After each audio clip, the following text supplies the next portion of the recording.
This is FBX suggestion class.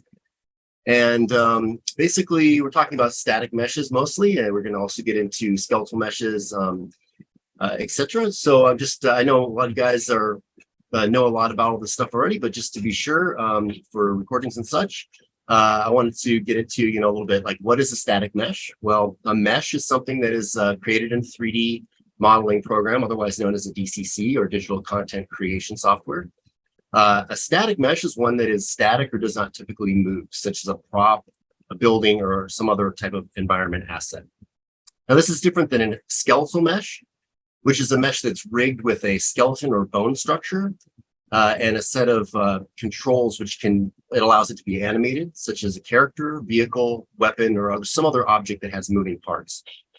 Now, as animators, I'm sure you're familiar, but I just wanted to make sure that we could review the terminology to ensure we're all on the same page. All right, so there are many sources that you can get import static meshes from, including the marketplace, which is found in the Epic Games launcher. You guys saw this already.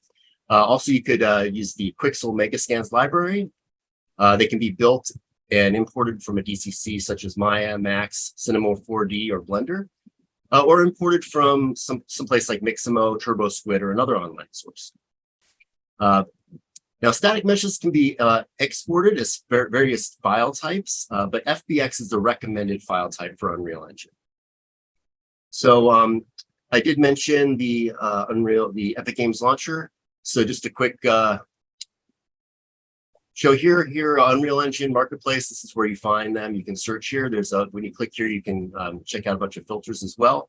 And as I think people had mentioned in the past, it's a good idea to check this every month, as they do have a free for the month section. You'll see I've got all of these already for this month.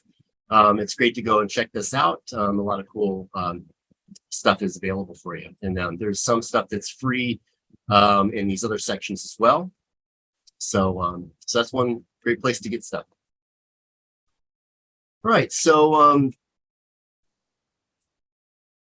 go ahead and get into our outline. So some of the topics we're going to be talking about today. So first of all, we're going to talk about why FBX, exporting the FBX files from a DCC app, how to do that, importing and re-importing them into Unreal Engine 5. Also, some different considerations that you're going to want to look at before you get started in your DCC and before you export. Things like units and scale, the naming conventions, combining objects, whether or not you want to do that, and material IDs, pivot points.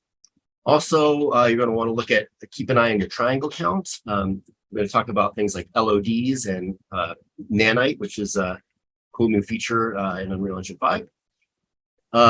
Making minor adjustments using modeling tools. So modeling tools is a somewhat recent development as well. It's great. You can actually do some basic adjustments inside of Unreal Engine without having to use a DCC. We're going to look at texture UVs and light map UVs, setting those up, and collisions. And then there's different ways to set up collisions. You can set them up before you export. There's automated methods and there's manual methods. We'll look at all those. And then we're going to go into skeletal meshes. We're going to do a quick, I know typically this class is before the intro to animation class. I know you looked a lot at that already. So we're just going to do a quick review on that, importing skeletal mesh, importing some animations. And then we'll look at a couple of features. One is called import into level. And that actually allows you to keep the hierarchy of an object. Like, say, for instance, you have a vehicle or something that has moving parts, and you want to be able to manipulate those parts, say each wheel having its own pivot point, etc. So we'll talk about that. We'll show you how to do that. And then we'll go into a brand new thing called interchange, which is another method of importing and soon exporting, which basically is going to help with specific file types that weren't really supported that well before. It's a quicker way to use things like Alembic files, OBJ files, etc. So we'll be getting into all that. Let's see. So a little quick, little history on FBX. So first of all, why FBX, right? So FBX contains information on geometry, appearance, animations, collisions, and LODs, all wrapped into one. So it's really helpful. It's a really optimized file type for Unreal Engine. And a little history behind it. So it was created by Kidara Filmbox, which Kidara is Filmbox software, so FBox. That's why it was named that way. And this later became Motion Builder, which I'm sure a lot of you know. And then later software was bought by Autodesk. So this has become very common to many DCC or 3D applications. And it's great for individual asset imports, though it's not always the best for importing, say, an entire scene. So we'll get into some ways to do that, as I mentioned, like importing into Level. Or for importing an entire scene, there's another tool called Datasmith. It's a better option for that. That's something we'll get into in future classes. So I'm going to go ahead and talk about some of the few basic rules before you start exporting. So first of all, asset organization and naming conventions, they're really important for keeping your project easy to manage. I've also included a link to a style guide. I do have this label as UV4, but it comes up. It's for Unreal Engine 5 as well. I can show you a quick link on that. This is what it looks like. It's the Unreal Engine style guide for naming conventions, and there's quite a bit in here, so I'm not going to get too deep into this at all. But when we get into naming conventions here, I'll show you some of this. These are some of the basic sort of prefixes and such that you want to look at. So SK for skeletal mesh Bob, if you had a character named Bob. If a material that was for Bob, you could say M_Bob. T_Bob for, say, the diffuse texture. T_Bob_N for the normal. And say you had another diffuse for a different look to them, say an evil Bob look. And so on and so forth. So here's some ways to say you have specific a certain amount of static meshes that say there's multiple versions. So here's just kind of a quick preview on some of the different naming conventions that you can take a look at. So it's good, especially if you're working on a team, to work with those naming conventions so everybody has a kind of a uniform way of naming everything, and that they're easier to find when you're searching and such. So it's also good practice to make sure that the origin of your mesh is in the center of the scene before you export, and that the units and scale are appropriate. So we're going to get into that, be doing some examples in Maya today. And then also combining meshes. It's a good practice if there's no moving parts. You might want to do that just to keep things more uniform as well. And scaled objects should be reset to 1:1:1, especially if they're scaled in a non-uniform way. So you don't want to have things stretched out and try to bring them in. It's going to cause you problems. So I'm going to go ahead and move forward into units and scale. So when you're working with your DCC, you want to mind your system units. Got a couple of screenshots here of Maya, and these are the settings that you're going to want to have. You're going to want to make sure that you're that you're using centimeters. So the Unreal Engine's unit of measurement is a centimeter. So the one Unreal unit is a centimeter. So you want to make sure that I believe Maya kind of defaults to centimeters anyway, but just to make sure that that's set there. We will go through that in a moment. And then you want to make sure that your system units are set up as well. So here's a couple of different spots here where you're going to want to look at just to make sure that you're set up before you get started with your DCC. And this is, again, avoid scaling issues. So if you do happen to be working in inches, say, for instance, you get something that maybe another team member, or maybe you got off online that was in inches, you can scale this on import when you're bringing it into Unreal Engine. I'll show you how to do that. And so basically, to to convert the inches to centimeters, you're basically going to do a 2.54 scale on that. So I'll show you that in just a moment. And so when you're doing your imports into Unreal Engine, you're going to be seeing a couple of these different dialog boxes. So, of course, as I mentioned, the FBX file format has a lot of information that comes along with it. And so while you're bringing in different assets, you're going to look at some different things here. There's some things that you can alter on import. So things like generating collisions, you can do that on import. Unreal will do that for you. You can convert your meshes to Nanite, which is great. You can convert. So here there's a spot where you can actually type in the multiplier. I think it's not in the screenshot here, but you can also generate light map UVs, which we will be getting into in a moment, towards the end of class actually. And then you can combine meshes, you can control the normals, control transforms, convert materials, and a whole lot of other things. So just keep that in mind, even though it's best to really get everything sort of set up in your DCC before you export. There are a lot of things that you can do when you're importing. So naming conventions. You're going to want to adopt a naming convention that works for you. Using the style guide is great. That way, everybody's on the same page. If you're trading assets or working with other people, it's a good habit to get into.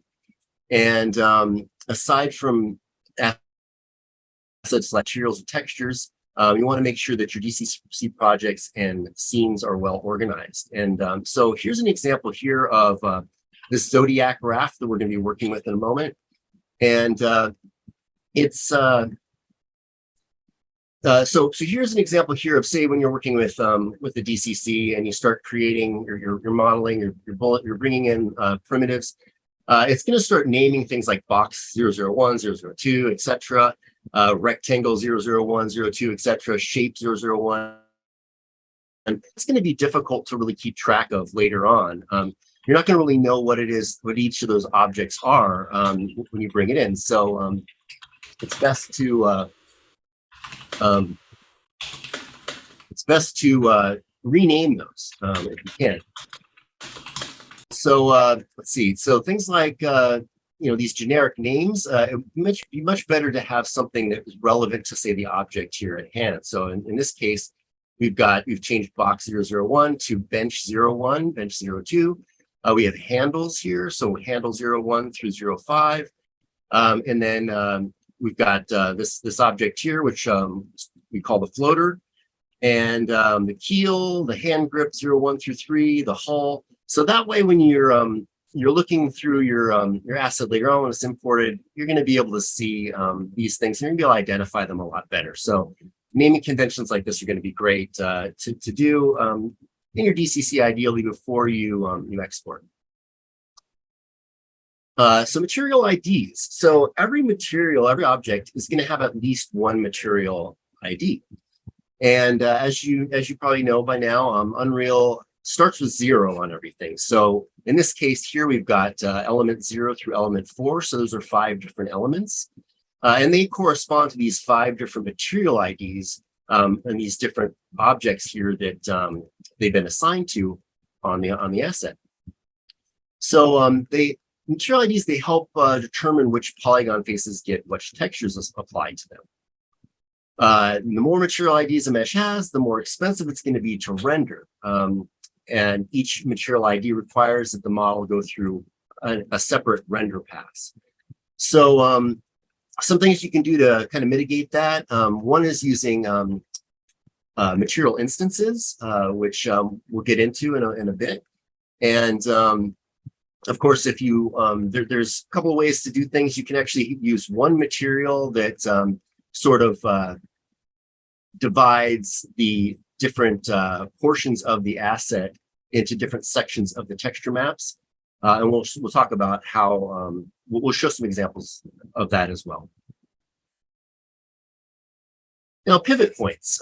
So this is something that that can, if they're not set up right, it can be kind of a pain in the butt, especially if you're trying to move things around and rotate things.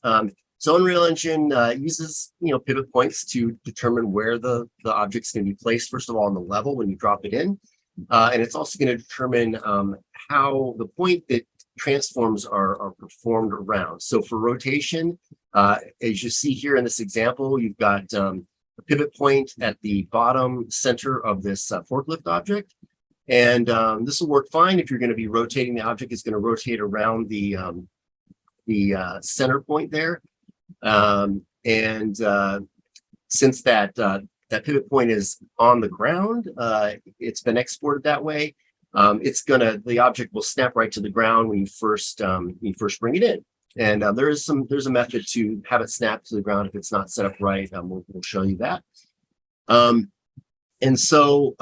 It's ideal for any given asset to have that origin when you're exporting from your DCC to be at 0, 0, 0 in the world. So right there at the center of the grid. And if the pivot point's centered, but the object is offset from the center of the world, then it's going to relocate to 0, 0 on Unreal Engine. So basically, you want that pivot point to be where it's supposed to be, so that way when you bring it into Unreal, it's gonna be where you drop it and where you want it, and it's gonna rotate and move and scale based off of that pivot point. So triangle count. So it's always good to keep an eye on triangle count. We'll show you how to just to show that in your DCC. You want to keep your triangle count in check. Small details either. And you want to check to make sure that as you're working on your models, just make sure that you're not getting too out of hand. Now, Unreal Engine can display millions of triangles. It's not typically a problem, especially if you're using Nanite, but it's just good to take some, use some planning so that you're not really doing overkill, especially based on how far that your objects are going to be from your camera and how much screen space they're taking up. If you have something that's in the distance, you don't want to have it be in high detail because it's not going to be necessary. And then that also kind of gets into things called LODs, levels of detail, which we'll be talking about as well. And so if you do, say, have an object that is close to the camera in some scenes, in some shots, but further away in others, the LOD system can sort of mitigate that for you so that as the object's further away is taking up less screen space, there'll be less detail involved. And we'll get into that in a moment. So with triangle counts, levels of detail, here's a kind of our explanation of levels of detail. Here's where you would take a look at the way that these work if you're setting this up. There's different ways you can do this. You want to control the details of the mesh based on whether your camera's near or at a distance. The details can be, they're not going to be perceived in distant objects, like I had mentioned. You want to use low quality versions when they're further away. Now you can generate LODs manually or use the automatic generator. There's a couple ways to do that. You can do that in import, or you can do that in your DCC, or you can do that later on in the static mesh editor. So here we've got our FBX import options. So while you're importing your FBX, you can go into the static mesh LOD group and choose a group, and these groups will generate a set of LODs for you automatically on import. Or you can go ahead and choose to import the mesh LODs that have already been set up in your DCC. Your LOD settings, you can say how many LODs that you want, if you want to put them in manually. And you can even go into the percentage of triangles per each LOD setting. There's also, within the static mesh editor, there's a way to sort of look at the levels of detail based on color.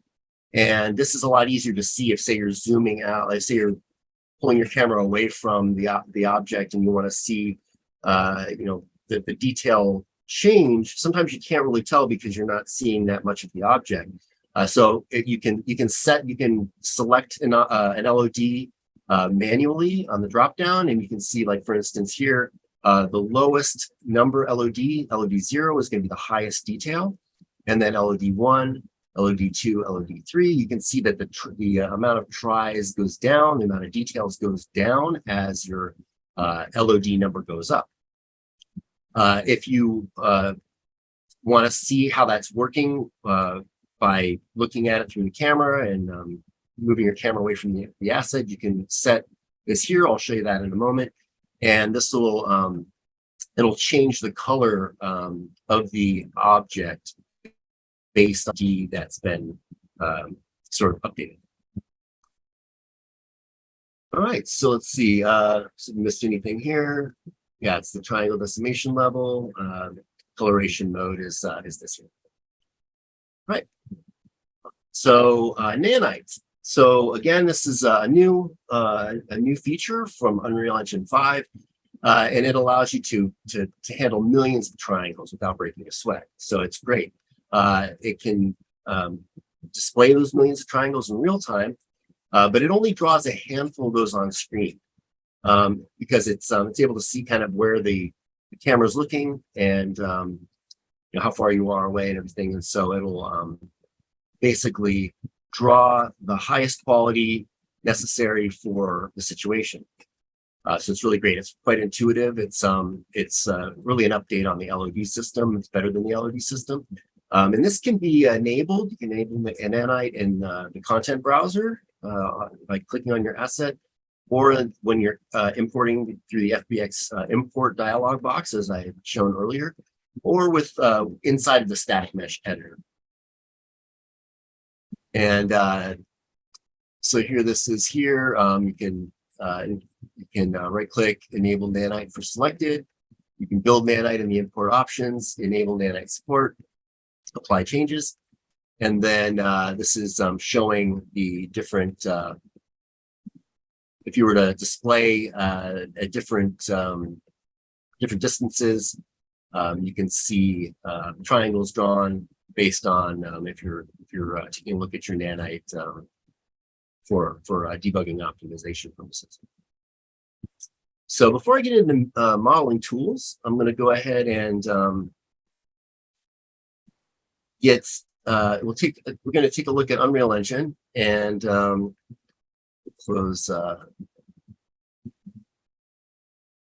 that quick. And here we've got Unreal Engine open here. So this is the project that I have up on SmashCut, but this is really just a third-person template. It's super simple. You can get that very easily in the if you were to create a new project. You can basically just select the inside of the games section, the games templates, the third-person template, and this is you know, one of the basic ones that's used all the time. And the reason I'm using this one, you can always import things from. So if you were to go new project and go to games, you'll see third person here. So this on SmashCut, I've also got in that zip folder. There's another zip that has the assets in there, and this, if you wanted, the project itself already has the assets in there, but I'm gonna be showing you how to import them in. So if you just started with a blank third-person template, that would be fine too. You just want to grab those the assets zip folder and extract those and take a look at those. So this is where you get that. I know you guys already know how to create a new project, so I'm not going to get into that. So here's our third-person template, all fresh. These are the assets here. So first thing I want to do is just take a look at two meshes imported with different units. So we talked about making sure units and scale are appropriate. So I've got the folder here for the assets. So I've gone ahead and exported those.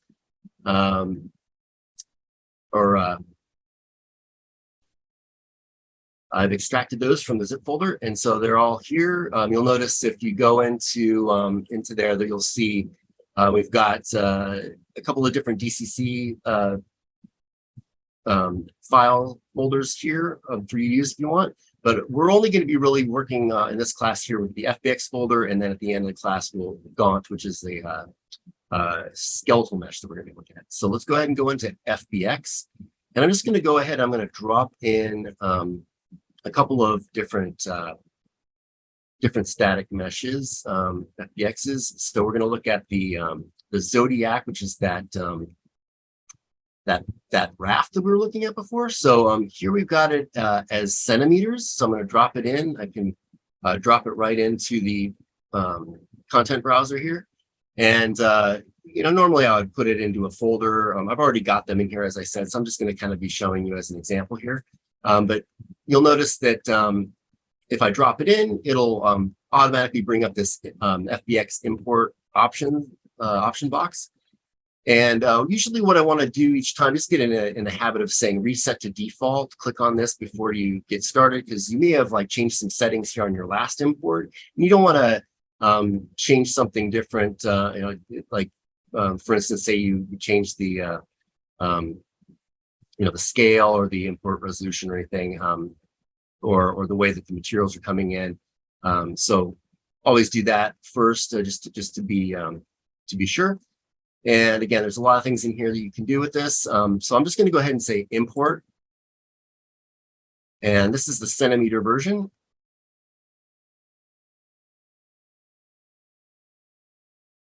There we go. And so again, I would put this in its own folder. It's already here in the FBX folder here, but and so we've got it here. I've got the see if I can bring both of these in at the same time. So it's got an engine that comes with it too. You'll notice if I grab both and drag them in at the same time, they'll come in relative to where they're supposed to be, relative to each other. So this is our basic one material. Well, it's got a material for the engine and material. And you'll see that in this material, we've got it set up where each of these texture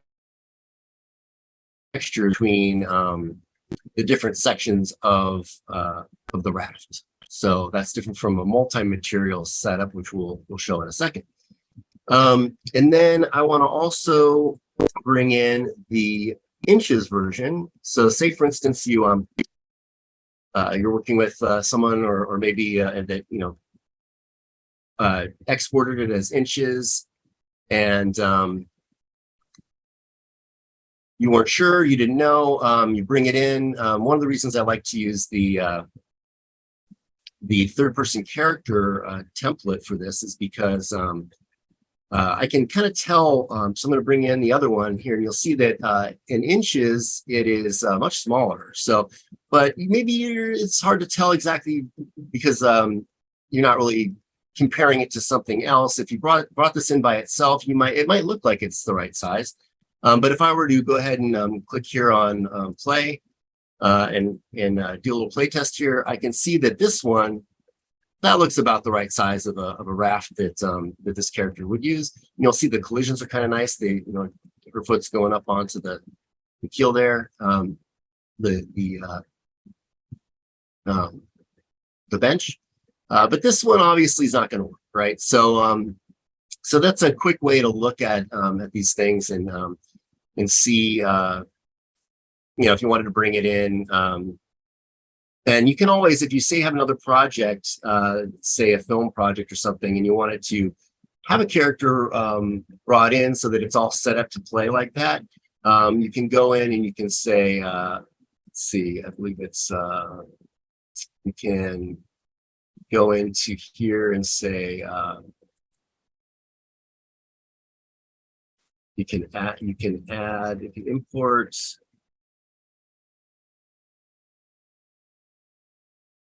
the it's birds.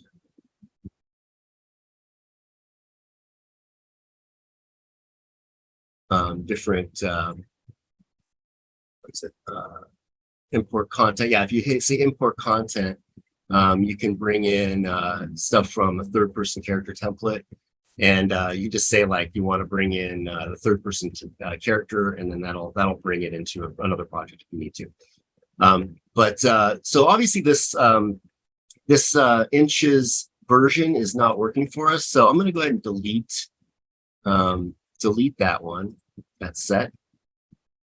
And I'm going to show you a quick way to import that same one and convert on import. So we'll go ahead and take this again. We'll try to bring in, and of course, I'm dragging it in because it's the easiest way, but you can also go import here or import up here.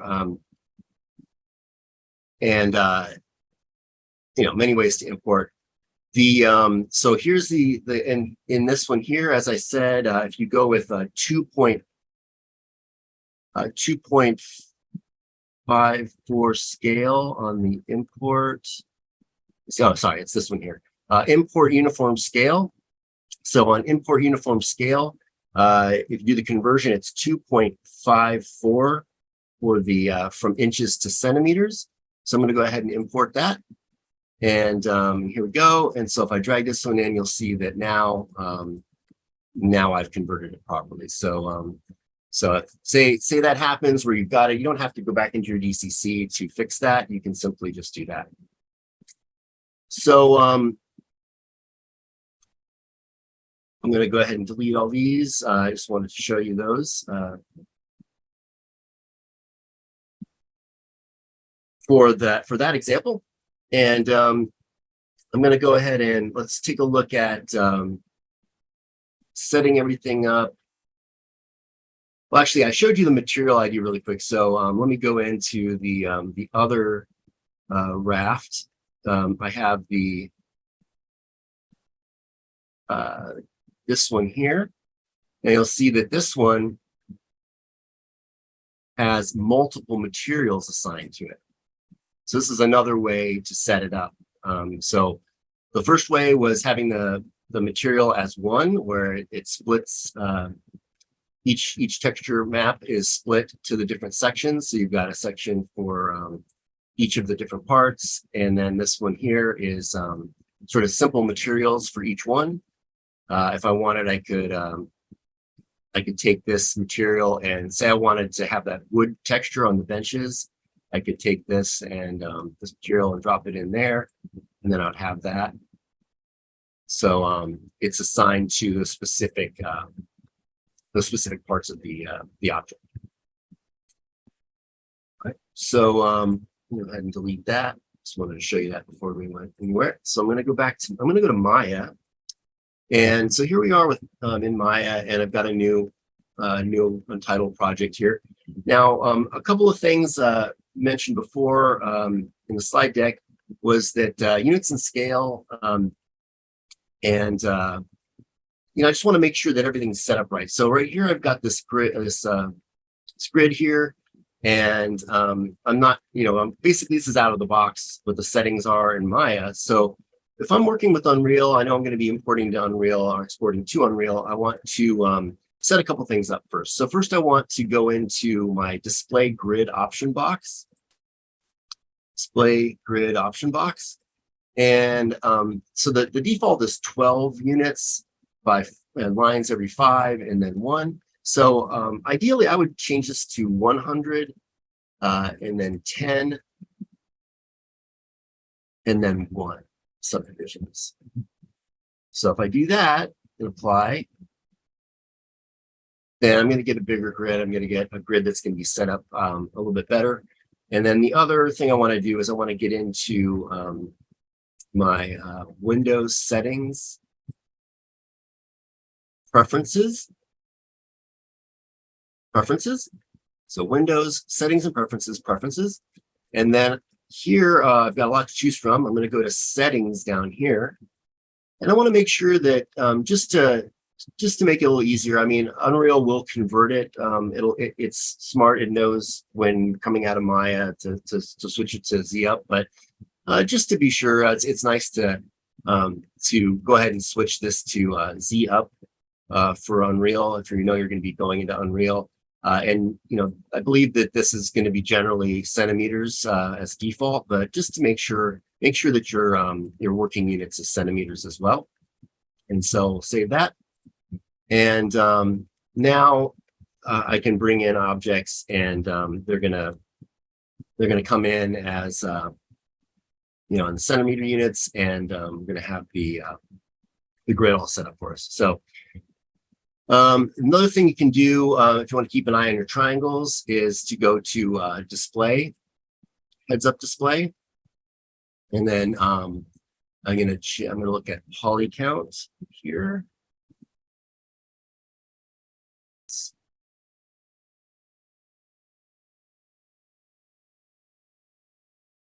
Okay, so here we go. So this is going to show my triangles and such. So if I were to bring something in, I could bring in, say, that zodiac inches, and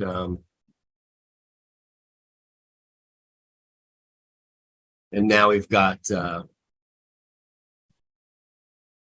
can see the all the information here. We see our vertices, edges, faces, tries, UVs, and if I hit 6, I'll see the my shading display, so I can see my my materials. And so this is a good way to set up. And let's see. So if I want to say, for instance, since I dropped this in, actually as inches, you saw it was the same one that was inches before. If I export it, this all selected, export selection, and bring this to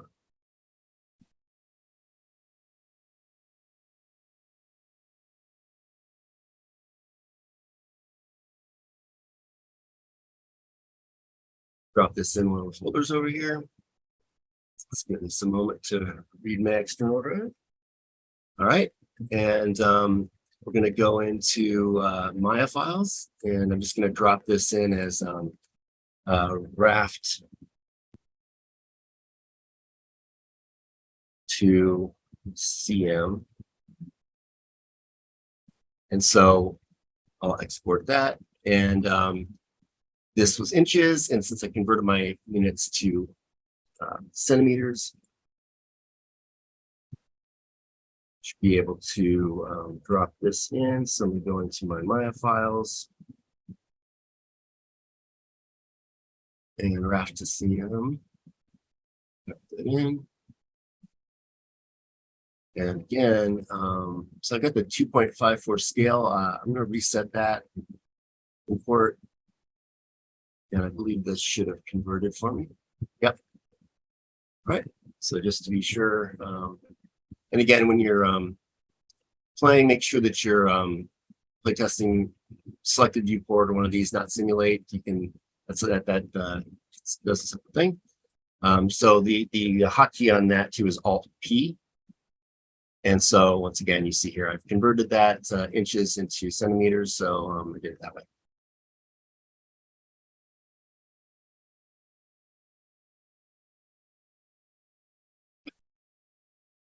So next up, we have, okay, so that was setting up Maya and showing you how you can fix your the different ways we can fix our units.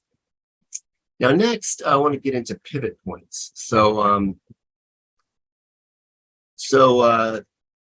if I go into, so there's a couple of different ways we can do this. Of course, we can do it I'll show you how we can do it in Maya first. Again, it's usually best to fix things in your DCC before you export. So I'm going to go ahead and take this forklift. We've got a forklift FBX here in the FBX folder with pivot bad. So I'm going to go ahead and grab that one and drop it in. And it may look like, well, where'd it go? And that's because the pivot's bad. Let's give it a second to import. Okay, here we go. So it's way over here. And so the pivot, basically it was exported like this, where the pivot points here. And this is not, obviously not going to be good. If I rotate it, I'm going to have issues. So what we can do in Maya is we can go to let's see. So if I go in Maya, I can let me go here and I'll hit F in each of these to frame up. And I want to first bring my my asset to the center. So I'm going to try to just kind of bring it basically to the center here. And to change the pivot point in Maya, I'm going to grab this and I'm going to say, I'm going to click and hold down D, and then X, right here, E, and X, and I'm going to drag this over here like this. It's not quite exactly right.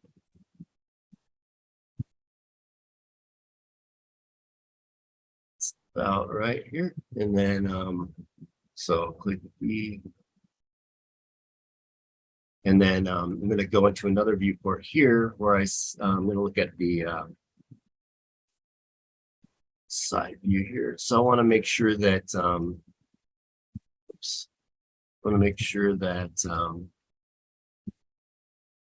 I'm also basically on the grid here. And so, oops. Again, so I'm going to click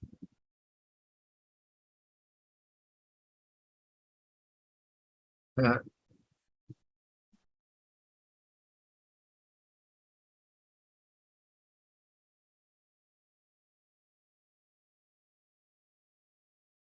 Basically put it there. And then I'll look at this one here. Let's make sure we're good. Frame that up. And we're basically good here.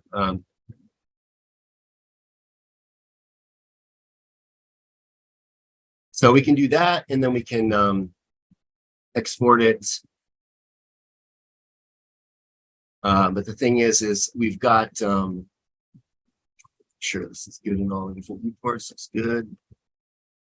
Okay, so we can do this, but the thing is we've got our, if we export it like this, it's still going to be translated weird. So we've got our pivot point basically fixed, but we want to do a couple things. We want to go to no, and I think we could have went to modify center pivot as well. So that would have put it up. Yeah, that would have been a quicker way. So we could have basically brought it to the center, and then we could have we can take it from there and bring it down to oops. And if we hold down X, it will snap to the grid. So so what we want to do next though is we want to make sure that we get rid of these transforms. So we want to go to modify freeze transforms. So modify freeze transforms, that clears this. And then we want to also delete all by type history. So we'll go to edit, delete all by type history, and then that'll set us up so we can then export from there. And then we should be set up. So we can say let's see, got a couple of these already in here. Fork. I'll say pivot fix. Fix. right? So we can do that. And then that way we've got it kind of set up that way, but it's really easy to do it in Unreal as well. So I was actually going to start with Unreal. Let me start with that, or go into Unreal and show you how to do that, do it there. So if we go into our FBX folder and we take that same forklift pivot bad, drag it in.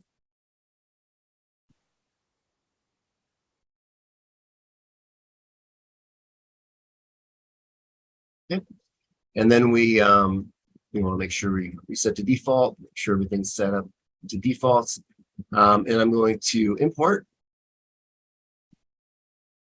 I'm going to drop this in, and you'll notice that, right away that it's just not, pivot's really bad.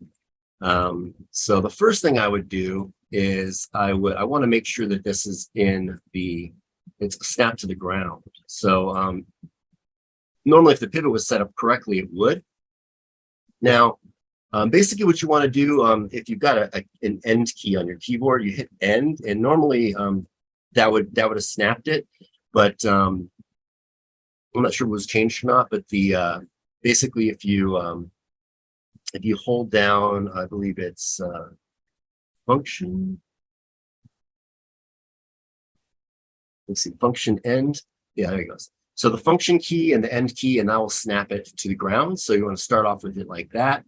Now I'm going to start with the old school way of changing the pivot. This isn't really the greatest way, but if I go to my top view and I look at this, see I'm way off. What you'll do is you go to Alt middle mouse button, and I'm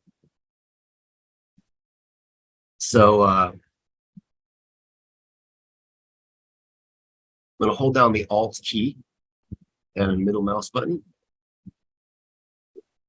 and I'm going to drag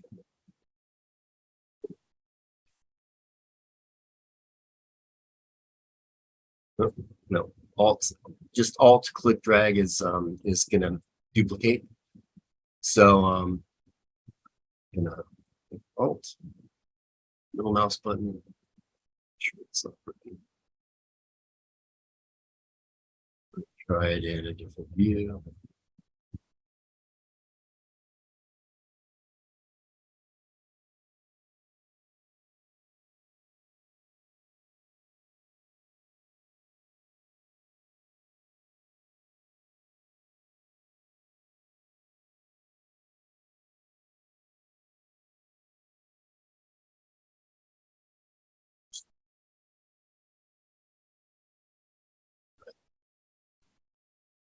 Expect view here. Let's see. Okay, so yeah, maybe I need that little wheel there. Let me try it again. Okay, there we go. It's weird. Sure, it's not working.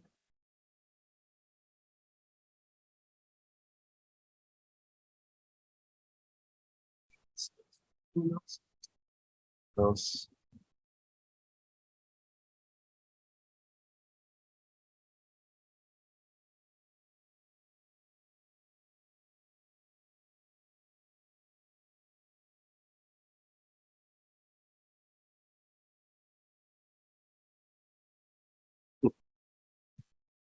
Anyway, interesting. We'll double check your should be Alt middle mouse button to do this. I'm not sure why.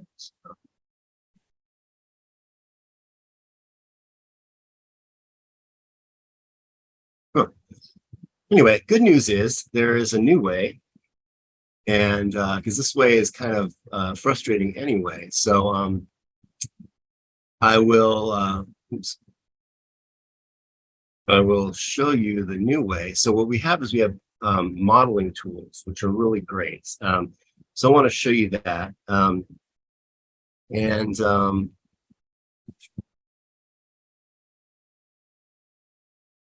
Which is actually our next subject here on our slide deck. So we can repair different things, mesh problems, without going back to our DCC app. We can select triangles individually by material or element or smoothing groups, change pivot point placement, which is what we're about to do. Delete or flip faces. We can add material elements like submaterials. We can do these, all this, but we need to first make sure that it's enabled in our plugins. So it's not always, a lot of the templates, it's enabled by default, but if not, you want to make sure that you have that set up. So, and here's where we're going to be relooking pivots. I'm going to show you how to do that right now. So we'll go ahead and go back over to Unreal Engine. Wondering if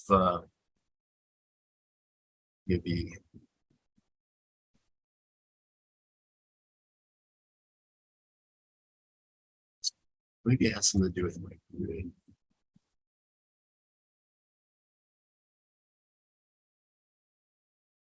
Anyway, if we're not sure if we have our modeling tools, so this is where you find them right here. And you can do Shift-5 to get to them quickly, or you can use this drop down. But say if you don't see it here, you want to make sure that you go to Edit, Plugins, and you can type in Modeling right here. And so you want to make sure that this is selected. And of course, if it's not and you select it, you're going to need to restart the engine to enable it. So mine's already there. So I'm going to go ahead and select modeling, and you'll notice these pop up here. One of the things I tend to do here is I grab this and drag it down so that you'll see it, see more of it here, and then you're going to kind of work with both of these two menus at the same time. So the first thing I want to do is grab the pivot. So the pivot, it's under transform pivot. And what I'm going to do is you'll see when I select that, it's going to go ahead and select the pivot with this sort of universal gizmo of all three.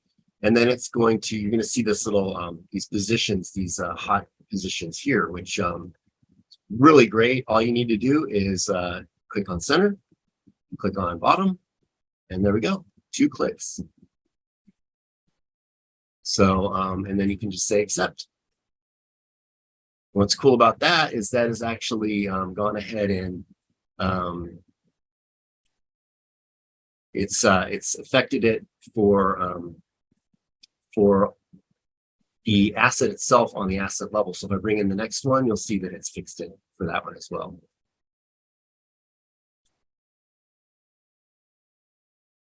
I'm gonna try this one more time. Let's see here. So if I go top, let's see, Alt. Let me see. We're gonna select Alt. Move mouse button. What's going on with that? Why it's not working? But yeah, typically you would just be able to grab this and Alt middle mouse button and drag this out. But the problem is once you've done it, once you've spent the time to make it all perfect, then you have to. Yeah, there it goes. All right, so I'm not sure why it's having issues here, but you grab it like that, and you Alt middle mouse button, and you can drag the. It just seems to be having a little glitch for me here.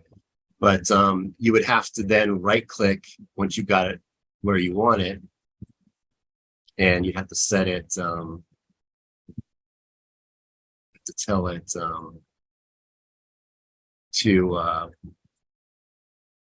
you'd have to say pivot set as pivot offset. So so you can imagine like going into the different views and then getting it to just where I want it to be, dragging it around, and then right clicking and say reset pivot offset.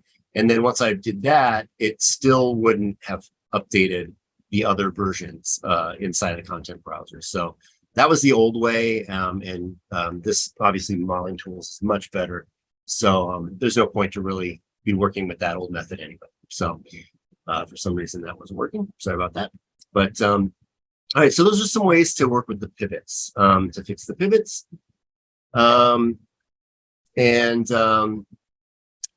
next we'll get into, let me go back over to the slides. So here's what we just did. We went ahead and selected that.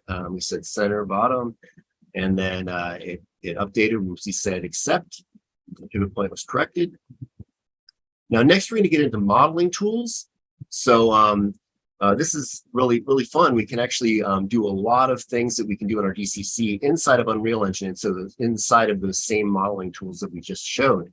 But I do see that we're about 10 after 9, which is about halfway through the class. So I think this might be a good time to take a quick break.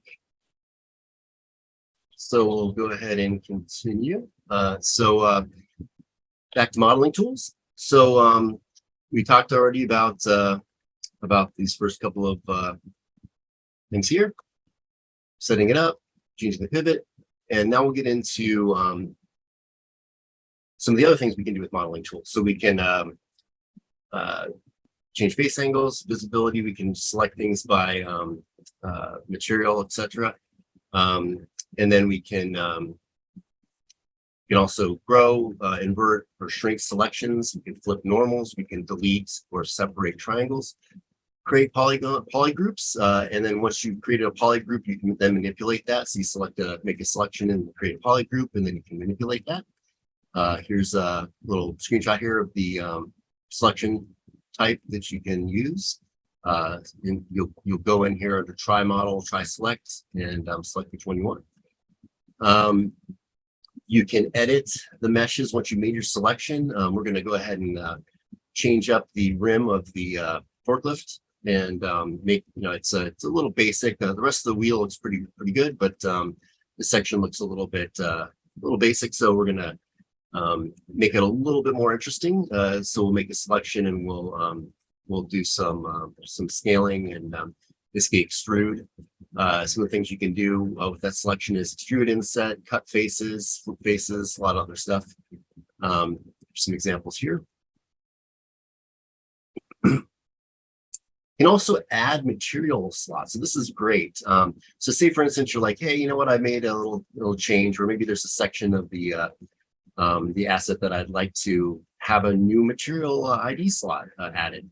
So you can make your selection, you can add a new material element. So here's an example here. And then you can assign a new material to it. And we'll go ahead and do that as well once we've edited that. And then we'll get into light maps. So let me go ahead and pop Unreal open again. So we've got our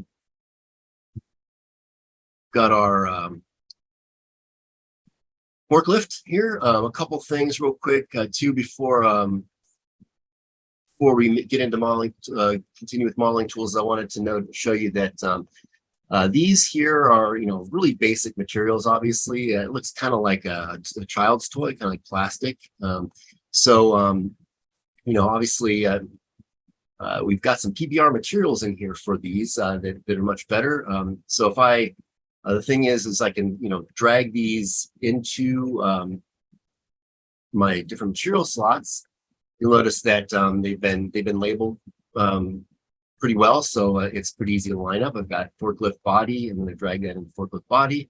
And you'll see that now instead of that plasticky look, this looks a bit more realistic. It's got some nice scratchy stuff in there and nice PBR material. So I'm going to do that with the rest of these. Here's cage. Drop it to cage.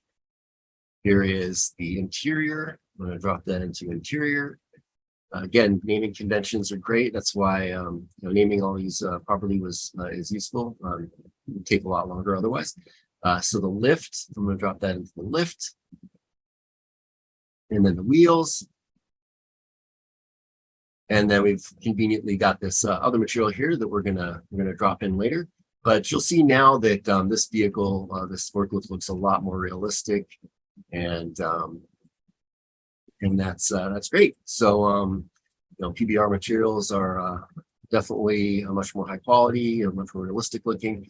The only thing is if I do it this way, this is not gonna change the asset in my content browser. It's not going to fix it for me. See, if I drag another version of it in, you'll see that it's back the way that it was. So so what do I do to fix that? Well, I'm going to do this on the static mesh level. So I'm going to go ahead and open this up, double click it. It's going to open up my static mesh editor.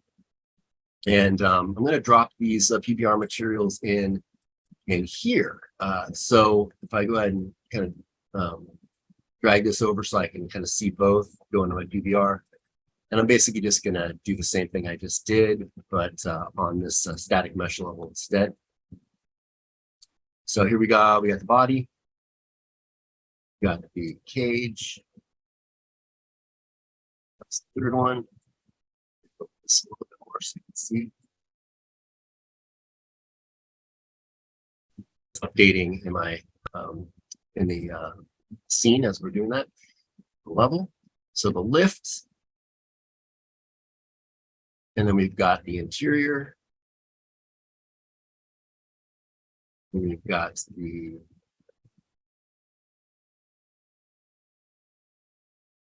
wheels. All right, so there we go. So now we'll just hit save. And now we've gone ahead and updated that. So so there we go. And then now if we drag in a new version of that that asset, it's all set with our PBR materials. So go ahead and delete these extra ones. Now let's go ahead and get into the modeling tools. So, all right. So here's a sort of project here where I've already gone ahead and done this. So I basically just extruded this object here and sort of scaled it in.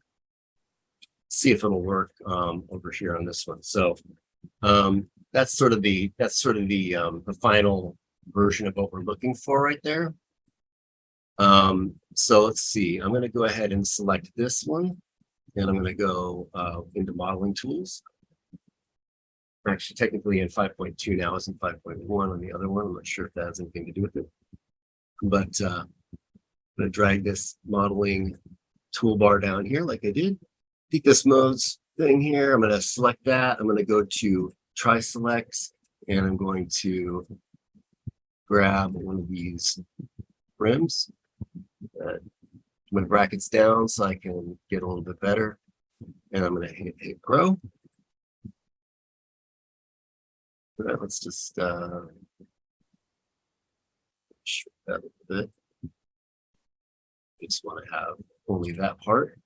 And then I'm going to go to poly edits. Select that. Oh, wait a minute. Let me go back to try select. I'm going to make a poly group.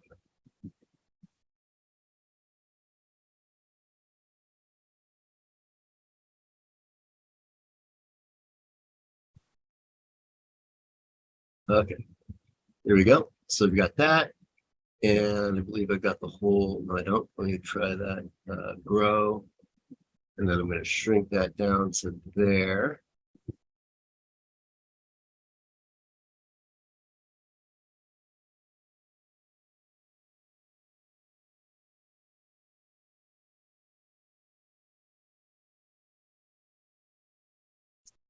Section shrink down.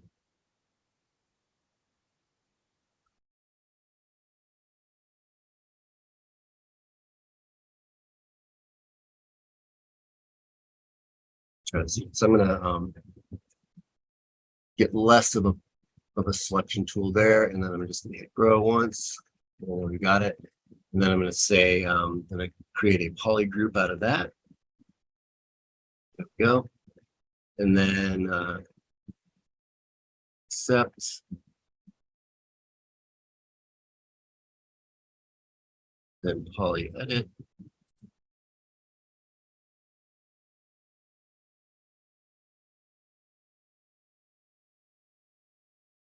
Okay.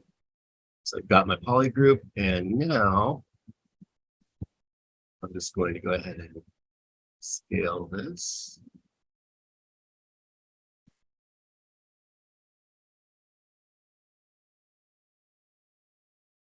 This tool should allow me to scale it as well. I'm not sure why it's not working.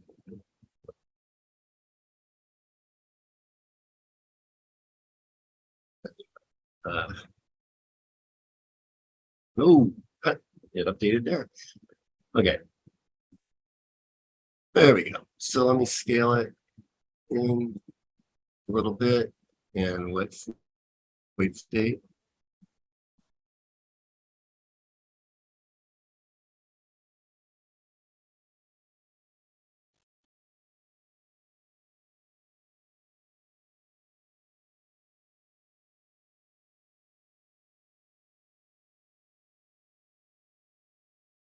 There we go.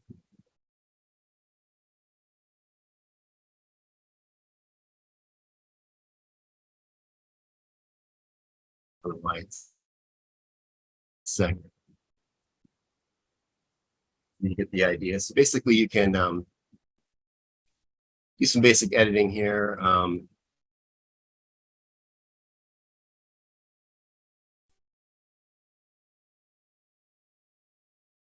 And once this is okay, so you can see I did a little edit there. It's not exactly what I was looking to do, but I can extrude, scale, select that poly group, and then make that happen.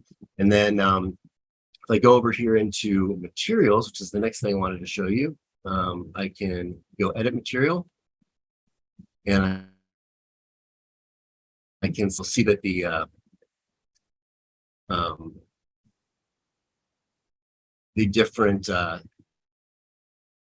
material slots are available here. If I want, I can add a new one. So I've selected a new, I've created a new slot here, and I can grow that selection. And then I can take this and I can say the one that I want here is 5. So I want to select 5, which doesn't have anything in there. And I want to go ahead and drag that into here.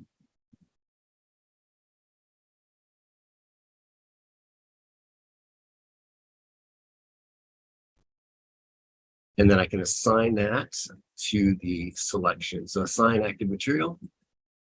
And there we go. So I can say edit materials accept.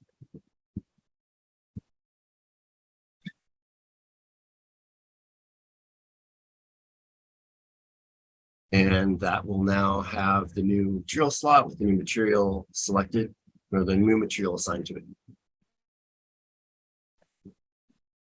So again, apologize for my computer acting a little strange here, but that is the materials. So we've gone ahead and changed pivots with the modeling tools. We've done some basic editing. There is a lot you can do with that. And as far as creating new material slots as well. So hopefully that gives you an idea of some of the power of the modeling tools. And then next we're going to get into light map UVs. So this is where we're at here.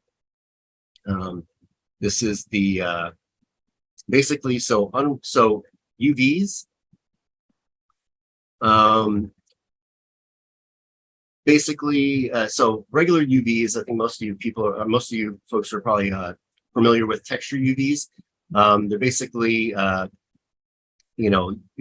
like a flattened out image of what will wrap around your 3D object. So like a soda can printed before it's folded into a 3D shape, or like say an orange peel, for instance. Say, that gives the orange peel, the orange its color and texture. If you were to say peel that orange peel shape away, then you might get something like this, where little pieces that kind of all fit so can wrap around a sphere. And so with light map UVs, you're actually looking to see which pixels the texture and lighting are going to be, the lighting information is going to be associated with. So in 3D objects, you've got X, Y, and Z. And so with since X and Y in a 2D layout is already sort of used as letters, U and V are what is used to talk about horizontal and vertical. So U is horizontal and vertical is V. And so with light map UVs, you actually can take the lighting information of your scene and bake it into the texture. So it's actually pretty helpful. If you're, it does take a little bit of time to set it up, but it's worth the investment. So they're saved in a second UV channel. So you've got your regular UV channel first, which is usually UV 0, and then UV 1 would be the one for light maps. So now you may want to check out the naming conventions as well, because say for instance in Max it'll call it UV channel 2, whereas in Unreal it'll be UV channel 1 for the light maps. And with light maps, so with regular UVs, you can actually have, I'm going to show you in Maya real quick.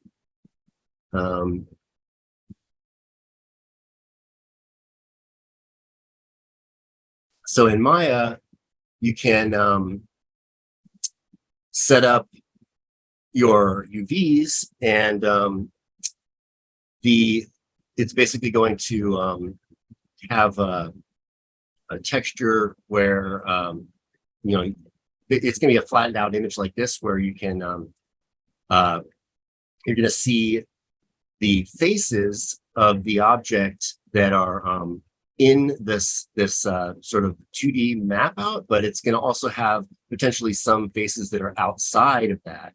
And that's fine because this UV will repeat itself over and over again. And so you can have those outside of it. You can also, if you have something on your texture that is, say, like a symbol or something that you're using more than one time, also have it repeat. Let me show you real quick here. I've got an asset to bring in here. I've got a dumpster with no light maps. I'm going to drop it in, and I'll hit 6 for the texture here, and then get into my let's see, I'm going to go into my UV editor here. Oops. So UV editor. You'll see it here. Shrink this down a little bit. And you'll see that if I select edges and such, or actually let me select faces instead, that you'll see that they show up, the ones that they're assigned to here in the UV.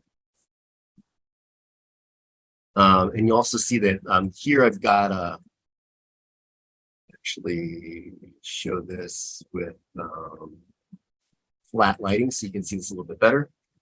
So basically, if I look here, I can see that I've got like a symbol here, a number, and I'm using the same one for this side here.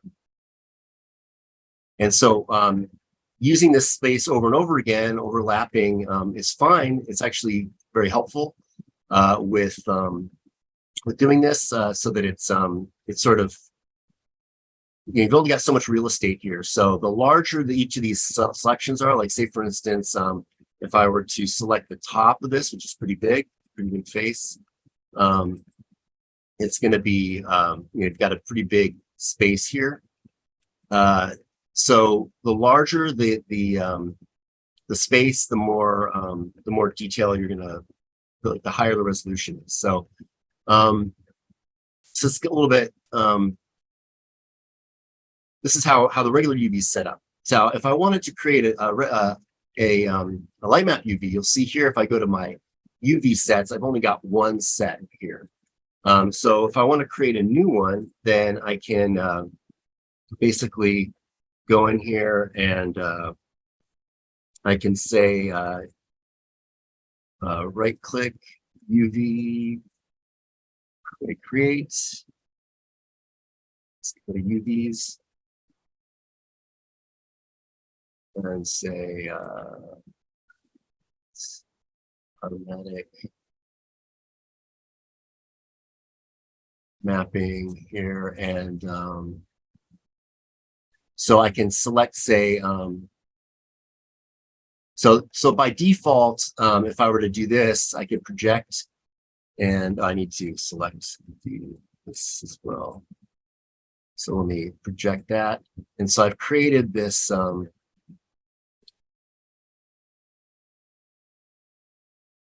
here. And but you'll see that there's a lot of little pieces that are the initial creation isn't very good. So I'm going to right click again, and I'm going to do this again and create automatic option box. And I'm going to go in here and I'm going to change this to 512. No, sorry, 64. And I'm going to customize this to like a 0.9. And I'm going to project that. And this is a little bit better. So you'll see here, it's sort of like projecting, it's creating this map. And if I were to go ahead and export this, then I'm going to have a light map UV that shows up in Unreal. So if I go back to Unreal and I go ahead and delete these guys.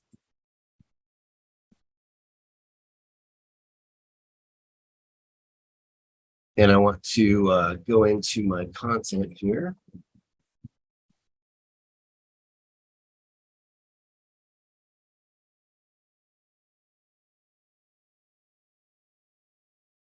Okay. And I want to show you the dumpster. So I've got these already sort of brought in here. So here's what the light map UV created. So you'll see here I've got my UV channel 0 is got this all set up for my regular UVs, and then my UV channel 1 is now this was created with bringing it in as through Maya, and I have this other one here with no light map UVs, and so this one.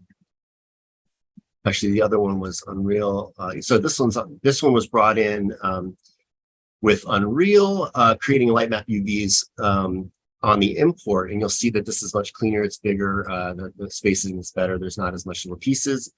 So that's kind of an example there. So not really all that important, honestly. I mean, it's good to have the light map UVs, but generally, I mean, in the grand scheme of things. The light map UVs are not as big of a deal, but that's basically how you would go ahead and create them. So I just want to show you how to do that. And then next, I want to get into collisions. So this one can be really useful, especially when you are dealing with if you're going to be creating things like with Take Recorder, where you're going to actually be running around with your character and such. So we've got let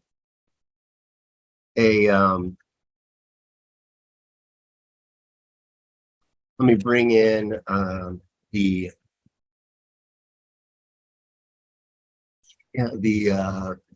see, we've got a simple wall.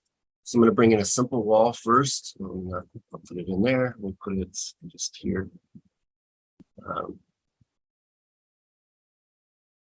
So I'm going to bring a simple wall in. And you'll see that when I do this,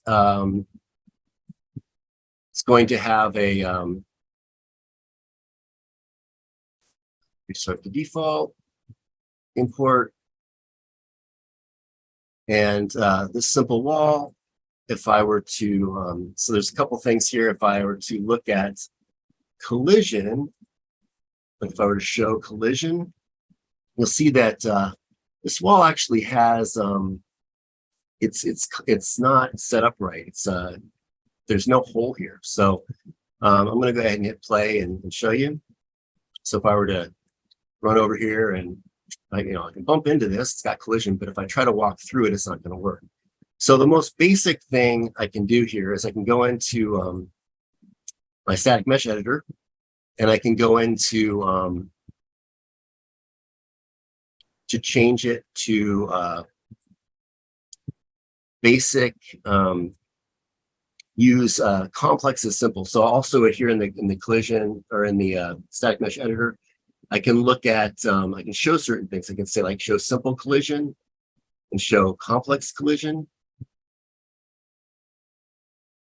And you'll see the complex collision is everything, you know, it's more complex. It's showing, it's only making the collision for what the actual mesh is. So I can say I can go down to collision and I can say use, if I go down to where it says collision complexity, and I can say use complex collision as simple. If I do that and hit save, that's the quickest, easiest way for a simple object like this to just sort of punch a hole in that and just use that. So I'll show you here that if I do that, now I can run through it. I've got collision still on the rest of it. Now, another way I can bring in the, so if I bring in a little bit more complex of an object, like say this colonnade, then I can, if I import that and drop it in, you'll see this one's a little bit more complex. It's got rounded features, but again, you're going to see that it's yeah, I can't run through it because it's not been set up right. So what I can do is I can take this into my static mesh browser, and then in this one static mesh editor, and with this one I can so I'll show my collision, and I'm going to remove my collision, and then I'm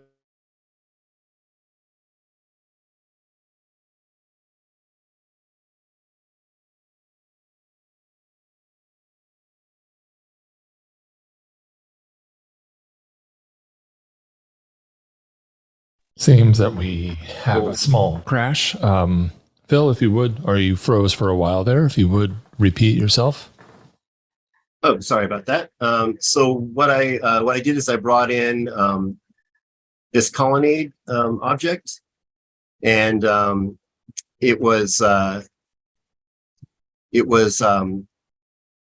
you know, set up the same way where I couldn't go through it, and so but since it's more complicated, it's more rounded and everything. I couldn't just punch the hole out as easy. So what I did is I opened up in the static mesh editor here, and I'll go through this real quick again. So I went to collision and I said remove collision. So I got rid of all the collision. And then I went ahead and went to collision and I said add box simplified collision. So if all I want to do is just make collision on something really quick, this would be the way to go. But with this one, I need to actually kind of have it where I can collide. So I want to grab this and sort of scale my collision, and I'm going to take off my snaps here on the scale.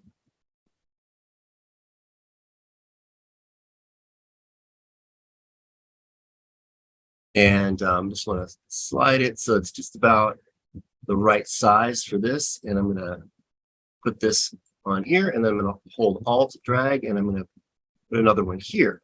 Now I could also create a third one for this if I wanted to, say if I'm going to be running around on top or whatever.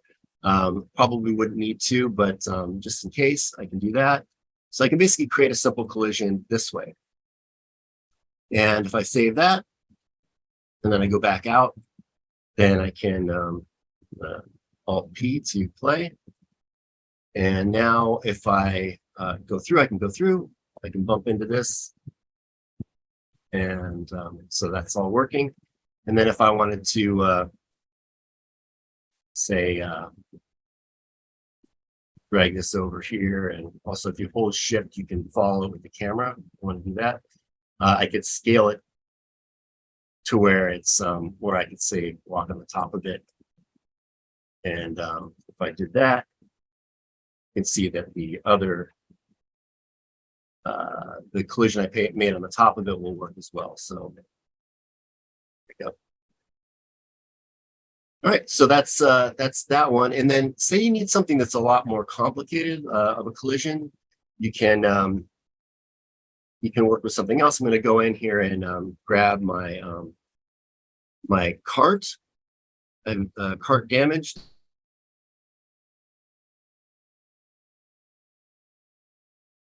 I have my collision. So you can see here that on this one, it's on this one here, it's kind of just basic. It's not really that close to the shape, whereas this one's a little bit closer. And if I were to play test this one, you can see that with this one here, I can't really get close, jump up on top of it. I'm kind of floating on top of it. Whereas with this one here, this one has a little bit of a collision set up there. I can kind of step up on it a little bit, so it's a little bit better. But if I wanted to make this even better, I could go in and take this. So this was actually created, this UCX in Maya. So if I go back to my my slide deck here, you'll see that so I've gone ahead and done this. You can imports on import. Try to speed up a little bit here since we're a little bit behind. If you go into Unreal, or sorry, into Maya, you can actually create a box around the object and name it for each section that you want to create collision for, and you would call it UCX underscore the name of the mesh itself, the full mesh name, and then a number for each one. So let me show you that real quick. If I were to go ahead and I'm just going to delete this box here, I'm going to grab the cart damaged here and bring it in, and you'll see that I've got these two UCX underscore and then the name of the object, and then O1 and O2. That's how this was created. So I believe it's Shift H, Control H to hide it.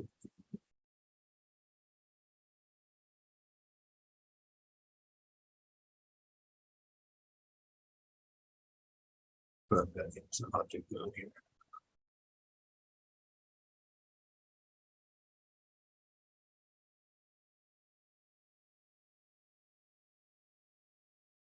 So these are what they look like here. So I've got this box here and this box here, and so that's how that's been done.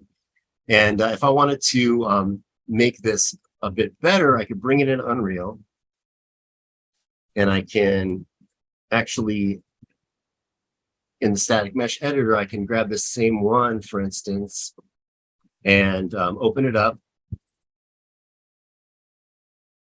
in the static mesh editor. And I can actually create a very complex collision for it if I want it to be really a lot more accurate. So say for instance, I'm in a game or something and I want to shoot through this hole or whatever, or say I want to be able to like get my character to step into this cart. The way I can do it is I can basically just say collision, remove collision. And then I'm going to go over here. I'm going to say add auto convex collision. Now this is sort of the ultimate collision here. The more I crank this up, the better the collision is going to be, the more accurate it's going to be to the mesh. So I'm going to go ahead and do that, crank it up, and I'm going to hit apply. And it's going to take a little moment here to analyze the entire object here, and it's going to create a collision as closely mapped out to the mesh as possible. And then that's going to give us a really accurate collision. So you can see here, that's really good. If I were to be shooting, hiding behind this, and I could shoot through the hole here, I could step onto this. I could even step onto this wheel or even this object right here if I was close enough, then I can get in there. So I'm going to go ahead and hit save, and I'm going to get back into here. And now you'll see that this one, if I were to, and I can also right click and say play from here if I want. gotten closer, but anyway, I'm gonna go over to that spot here, and you'll see that, you know, if I walk in this, I can step up on there, I can jump in here, and I'm actually really, you know, I'm down in there pretty good, so I could make it a little more accurate if I want to. I can crank it up a bit more, but you can see I'm basically standing inside of the hole in there, better than before. So that's collision. And let's go ahead and go back into where we're at here. So that's so there's different ways to make collision. You can make collision on import. You can make collision in your DCC with the UCX options, and then there's LODs. I want to show you that really quick too before we get into skeletal mesh. So just real quick, based on time here, I want to show you LODs. Let's grab a forklift here, and we'll open this up. And if you look here, you'll see that I can create LODs by creating a group. I can say, so I could either import it and select LODs like we saw on the slide, or I could select one of these presets and it'll create the amount of LODs for me. And then I've got 4 LODs here. If I want to see those LODs, I can simply select each one individually, and you'll see that as I select these LODs, that see how it's getting less detailed. And if I go down to the lowest one, you can see this looks pretty ugly close up. That chain isn't even connected all the way. But basically from a distance, you're not going to be able to tell. So it's fine. Another way to, just like in the slides, another way to show this is I can go to LOD coloration mode, and I can select that. And then as I go further away, it will change based on the LOD that's been updated. So that's that. And then we'll go ahead and bring in our go into skeletal mesh, which is the next one here. So in skeletal meshes, we're going to want to first import. You're going to notice that we import a skeletal mesh, that it's going to have the main difference between a regular static mesh and a skeletal mesh is that you're going to have this option for the skeleton that you're going to choose. You want to choose that skeleton on your first import of the skeletal mesh, so that it knows that that's assigned. And then you're going to want to have when you bring in your import, you import your animations after that, then it will have that. Sorry, when you first import the skeletal mesh, you're not going to choose a skeleton because it's going to come in with it. But when you bring in animations afterwards, then you're going to want to make sure that it should be assigned to the one that it was made for. But if it doesn't identify it, you'll want to send it that way. So, and then here's an example of that right here for the animations. So let's go ahead and do that. So for that, I'm going to bring in, so everything else was FBX, but for this one, I'm going to go back one set to assets, and I'm going to go to Gaunt. Open up Gaunt. And inside of Gaunt, I'm going to bring in the Gaunt FBX.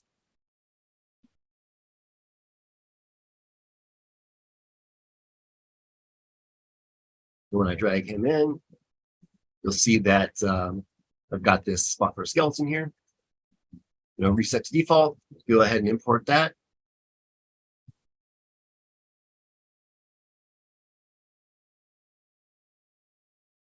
Okay.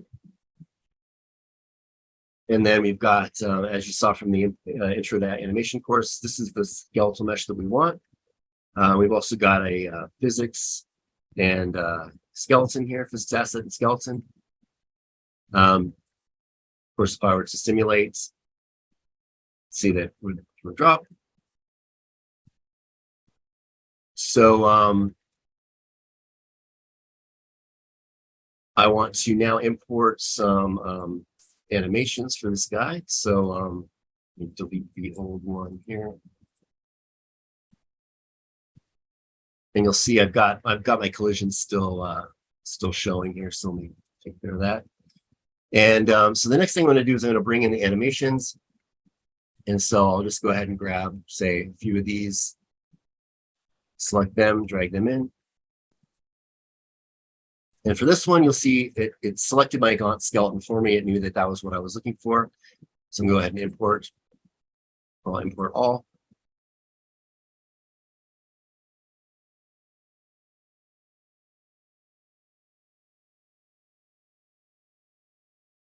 So those have been imported, then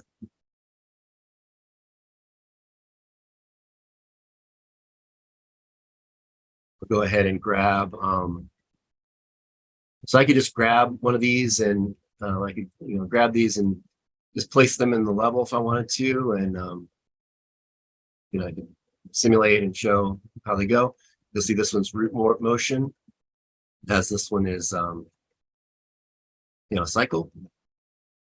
And then if I were to go into my Gaunt skeleton by itself here,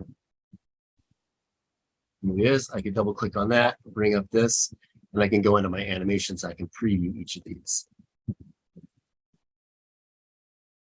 So this is basically just review. Saw this yesterday. So this will bring me to the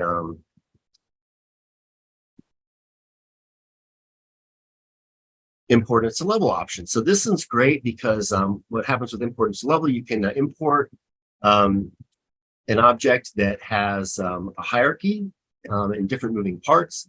And so you can actually bring in the controls and bring in the different objects that each have their own pivot points. So to do that, we'll simply go back into Unreal here, and I'm going to say, instead of regular import here, the different places you can import or right-click import, I'm going to go into File and import into level.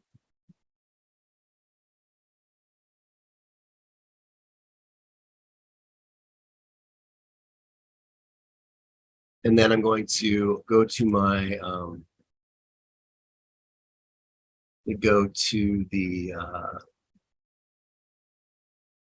Animation Fellowship, go into the assets, and we go into the FBX, and I'm going to grab the forklift centimeter. There we go. So I said open into level, so it's going to ask me kind of like where I want it. I'm just going to say the content folder, and I'm going to click OK. And a couple of things you need to make sure that you do is you want to say import as dynamic, and you want to create one blueprint asset. So this is going to create a blueprint. It's going to have all of our parts in there, and then we're going to be able to use them separately. So it's going to import it actually into the level for me. So there we go. It's over there. We get to delete a bunch of these things here that we don't need. And